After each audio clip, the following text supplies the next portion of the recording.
Good morning friends, welcome to your channel Pharmatech. आज हम लोग डिस्कस करेंगे एफबीडी के बारे में। फ्लूइडाइज्ड बेड रैप एफबीडी क्या है, किस पर्पज़ के लिए यूज़ किया जाता है, इसका कंस्ट्रक्शन और वर्किंग प्रिंसिपल के बारे में स्टडी करेंगे। एफबीडी फार्मास्यूटिकल इंडस्ट्री में यूज किया जाता है ड्राइंग पर्पज़ के लिए। वेट ग्रेजुलेशन के बाद जो एक्सेस मॉइस्चर प्रेजेंट रहता है ग्रैन्यूल्स के अंदर, उसको ड्राइंग करने के लिए एफबीडी का यूज़ किया जाता है। और एफबीडी का पार्ट्स ये आप स्क्रीन पे देख सकते हो। ये एफबीडी का कुछ पार्ट्स है और इसका सारे पार्ट्स हम लोग स्लाइड शेयर के थ्रू शेयर किए हैं। ये आप नोट कर लीजिए, इसका एफबीडी का सारे parts. Air processing unit, air processing unit क्या है, मैं उसके बारे में सारे पार्ट्स के बारे में डिटेल स्टडी करेंगे डायग्राम के थ्रू। पहले आप नोट्स कर लीजिए, पार्ट्स का पूरा डिटेल्स नोट कर लीजिए।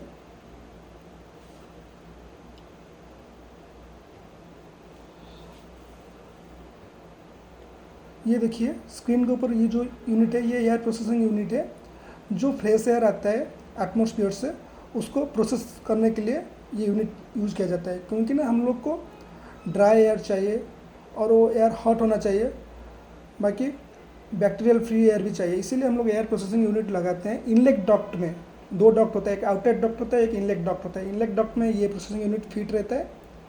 और ये आपका रिट्रेडिंग चैम्बर, इसको रिट्रेडिंग चैम्बर क्यों बोलते हैं, क्योंकि ना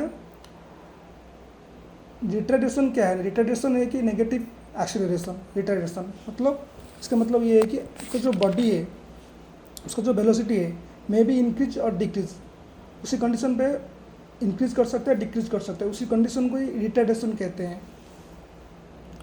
ये जो सेक्शन है, इस सेक्शन में क्या होता है ना, हम लोग जिस टाइम वेट ग्रैन्यूल्स लेते हैं, उसको फ्लूइडाइज करने के लिए हम लोग को ज़्यादा वेलोसिटी का एयर चाहिए।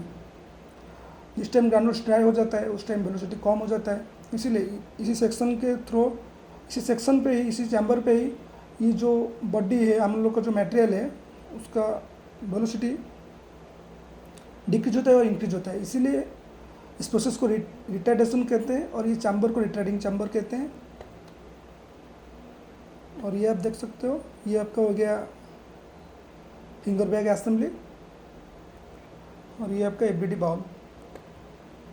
अब हम लोग डायग्राम के थ्रू समझेंगे एफबीडी का वर्किंग प्रिंसिपल कैसे काम करता है। एफबीडी तो उसका जो मेन प्रिंसिपल है वो फ्लूइडाइजेशन है। फ्लूइडाइजेशन क्यों बोलते हैं, क्योंकि ना जो हाई वेलोसिटी का एयर आता है, वो जो सॉलिड पार्टिकल प्रेजेंट रहता है बाउल के अंदर, उसको एक बॉइलिंग लिक्विड जैसे मूवमेंट करता है, उसी मूवमेंट की तरह वो सॉलिड पार्टिकल मूवमेंट होता है हाई वेलोसिटी एयर के थ्रू, इसीलिए उसको फ्लूइडाइजेशन बोलते हैं। और अभी ये डायग्राम के थ्रू हम लोग समझेंगे एफबीडी का वर्क, उसका कैसे काम करता है।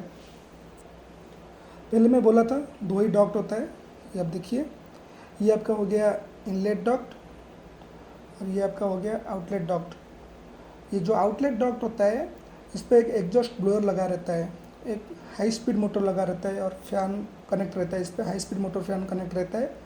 और ये आपका एग्जॉस्ट डैम्पर है और ये आपका पूरा एफबीडी का सेल है। और ये आपका एयर प्रोसेसिंग यूनिट है। एयर प्रोसेसिंग जो यूनिट है वो इनलेट डक्ट में ही सेट करते हैं। अभी समझेंगे इसको कैसे काम करते हैं। पहले क्या होता है ना, हम लोग एग्जॉस्ट डैम्पर को ऑन करते हैं। ये जो डैम्पर है ये न्यूमेटिक थ्रो है, मतलब न्यूमेटिक मतलब एयर के थ्रू ही चलता है, ऑन ऑफ होता है। इसको हम लोग ऑन करते हैं। ऑन करने के बाद हम लोग ब्लोअर चालू करते हैं, एग्जॉस्ट ब्लोअर। जिस टाइम एग्जॉस्ट ब्लोअर, एग्जॉस्ट क्या है ना, एग्जॉस्ट फैन तो आप लोग घर में भी लगाते हो, क्योंकि ना जो घर का जो अंदर का जो एयर है उसको बाहर निकालने के लिए हम लोग एग्जॉस्ट फैन लगाते हैं। उसी तरीके से ये भी काम करता है। ये जो एग्जॉस्ट ब्लोअर है हाई स्पीड मोटर है, इसलिए ये इतना तेज़ घूमता है कि एफबीडी सेल के अंदर जो एयर है उसको ये शॉक करने लग जाता है और शॉक करके इसको बाहर निकाल देता है। इसलिए इधर वैक्यूम क्रिएट होता है।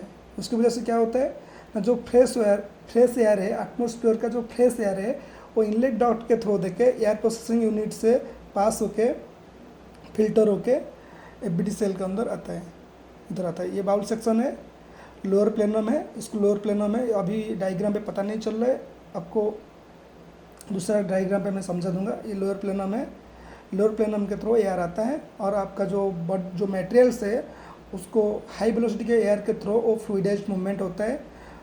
उस मूवमेंट से ड्राइंग यूनिफॉर्मिटी ड्राइंग मेंटेन होता है, क्योंकि ना अगर फ्लूइडेशन नहीं होगा तो ड्राइंग यूनिफॉर्मिटी मेंटेन नहीं हो पाएगा, इसीलिए फ्लूइडेशन प्रॉपर होना चाहिए। फ्लूइडेशन के बाद और जो मटेरियल है वो बाहर नहीं निकल जाए, इसीलिए हम लोग फिंगर बैग लगाते हैं। इधर फिंगर बैग असेंबली प्रेजेंट रहता है। और इसके बाद इधर एक बीबीडी सेंसर है। बीबीडी सेंसर के बारे में बाद में बात करेंगे, पहले समझेंगे इसका काम कैसे कैसे है बीबीडी का। पहले हम लोग कहते हैं अभी एग्जॉस्ट ब्लोअर चालू हो गया। चालू होने के बाद क्या हुआ ना, डैम्पर ऑन है, ब्लोअर चालू हुआ। ब्लोअर चालू होने के बाद क्या हुआ ना, इधर वैक्यूम क्रिएट होने लग गया एबीडी सेल के अंदर, वैक्यूम क्रिएट होने लग गया। इसकी वजह से क्या हुआ ना, ये जो वैक्यूम क्रिएट हुआ इसको फुलफिल करने के लिए फ्रेश एयर प्रोसेसिंग यूनिट के थ्रू फ्रेश एयर आया, फिल्टर होके एयर भी हॉट होके आया, और अभी आया ये जो लोअर प्लेनम के थ्रू देके फिर बाहर निकल गया। इस वजह से क्या हुआ, हॉट एयर मिल गया हमारे प्रोडक्ट को और ड्राइंग होता चला गया, ड्राइंग हो गया। ये इसका मेन काम है। बाकी अभी समझेंगे एयर प्रोसेसिंग यूनिट क्या है। एयर प्रोसेसिंग यूनिट के अंदर कौन कौन सा पार्ट है, कौन कौन सा फिल्टर लगा रहता है, डिटेल्स समझेंगे एयर प्रोसेसिंग यूनिट के बारे में। आउटलेट डॉट के बारे में तो हम लोग समझ लिए, क्योंकि ना इस पर एक चीज़ होता है, एग्जॉस्ट डैम्पर होता है और एक ब्लोअर होता है। और अभी एयर प्रोसेसिंग यूनिट के बारे में समझेंगे। एयर प्रोसेसिंग यूनिट क्या है। जो एयर प्रोसेसिंग यूनिट है इसके अंदर थ्री टाइप्स का फिल्टर होता है। पहला फिल्टर है, ये फ्रेश एयर को फिल्टर करते हैं। पहला फिल्टर ये 10 माइक्रोन का होता है, इसको प्री फिल्टर हम लोग बोलते हैं। उसके बाद एक 5 माइक्रोन का फिल्टर रहता है, उसको फाइन फिल्टर हम लोग बोलते हैं, 5 माइक्रोन होता है। उसके बाद हमारा जो एयर पे, फ्रेश एयर पे जो मॉइस्चर प्रेजेंट रहता है, इसीलिए हम लोग डीह्यूमिडिफायर लगाते हैं, ह्यूमिडिटी को कम करने के लिए, मेंटेन करने के लिए डीह्यूमिडिफायर लगाते हैं। और जो फ्रेश एयर आता है उसको हॉट करने के लिए हम लोग एक कॉयल, उस पर स्टीम रेडिएटर और हीटर भी लगा जाता है। उस पर क्या होता है ना, स्टीम रेडिएटर पे क्या होता है ना, हम लोग स्टीम लाइन का कनेक्शन देते हैं। उसके थ्रू क्या होता है ना, वो जो कॉयल है, इधर एक कॉयल प्रेजेंट रहता है, उस कॉयल के थ्रू स्टीम जाता है। जाने टाइम पे क्या होता है ना, कॉयल हीट हो जाता है। उसकी वजह से क्या होता है, जिस टाइम एयर उस कॉयल को थ्रू पास करता है वो एयर भी हॉट हो जाता है।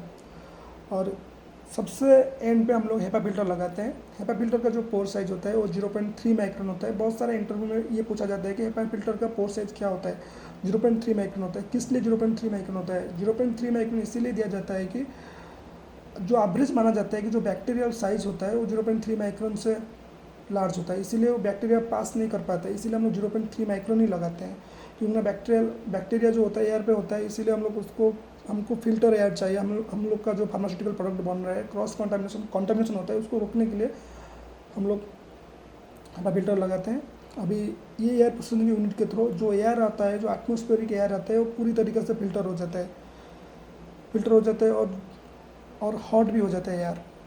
और हम लोग का पहले एयर आया, इस इनलेट डॉट के थ्रू एयर आता है। और इधर देखिए आप लोग, इनलेट टेम्परेचर सेंसर लगा रहता है। इनलेट टेम्परेचर सेंसर हम लोग क्यों देते हैं ना, जो बैच मैन्युफैक्चरिंग रिकॉर्ड होता है उस पर हर स्पेसिफिक प्रोडक्ट के लिए इनलेट अलग अलग होता है, इसीलिए इनलेट टेम्परेचर सेंसर दिया जाता है। नहीं तो हम लोग किसे पता चलेगा कि कितना टेम्परेचर पे हमारा प्रोडक्ट ड्राइंग होगा, इसलिए इनलेट टेम्परेचर सेंसर दिया जाता है। और उसके बाद ये एयर आता है, आने के बाद ड्राइंग कंटिन्यू चलता है। कंटिन्यू चलने के बाद फिर इधर हम लोग फिंगर बैग लगाते हैं, बैग असेंबली। फिंगर बैग का जो पोर साइज है वो 5 माइक्रोन का ही होता है। फिंगर बैग हम लोग इसीलिए लगाते हैं क्योंकि ना वो जो प्रिवेंट करता है, जो अगर फिंगर बैग नहीं लगाएंगे तो हमारा प्रोडक्ट एडजस्ट के थ्रू, आउटलेट डॉट के थ्रू बाहर निकल जाएगा। कभी कभी क्या होता है ना, फिंगर बैग में रप्चर आ जाता है, लीकेज आता है, उसको प्रिवेंट करने के लिए हम लोग बीबीडी सेंसर का भी यूज़ करते हैं। उसको ये सॉलिड फ्लो मॉनिटर सेंसर, इसको बीबीडी सेंसर भी कहते हैं, ब्रोकन बैग डिटेक्टर सेंसर। इसीलिए कहा जाता है कि जिस टाइम फिंगर बैग रप्चर हो जाएगा, बाई चांस कुछ लीकेज हो गया फिंगर बैग में, अगर पाउडर इधर से निकल के जाएगा, इधर एसएफएम के थ्रू वो सेंस करेगा, तो हमारा बीबीडी 3 सेकंड के अंदर बंद हो जाता है। इसीलिए एक सेफ्टी पॉइंट के हिसाब से काम करता है। बीबीडी का मेन सेफ्टी पॉइंट एसएफएम ही है। और भी एक सेफ्टी पॉइंट है एक्सप्लोजन पॉट। जिस टाइम एबीडी का सेल के अंदर प्रेशर ज़्यादा हो जाता है, उस टाइम उसको रिलीज़ करने के लिए एक्सप्लोजन पॉट जो है वो ब्रॉस्ट हो जाता है। ये भी एक सेफ्टी पॉइंट की तरह काम करता है। और बाकी इसका सेंसर के बारे में बात करने जाएंगे तो इस पर एक तो इनलेट सेंसर दिया रहता है और एक प्रोडक्ट सेंसर रहता है। प्रोडक्ट टेम्परेचर को मेंटेन करने के लिए, मतलब कितना प्रोडक्ट टेम्परेचर है उसको शो करने के लिए प्रोडक्ट टेम्परेचर सेंसर दिया रहता है। और जो आउटलेट है, आउटलेट को हम लोग एंड पॉइंट एफ कहते हैं। उस आउटलेट को मेजर करने के लिए कितना आउटलेट है हमारा अभी, उसके लिए आउटलेट सेंसर भी लगा रहता है। और ये एफ का व्यू ग्लास है।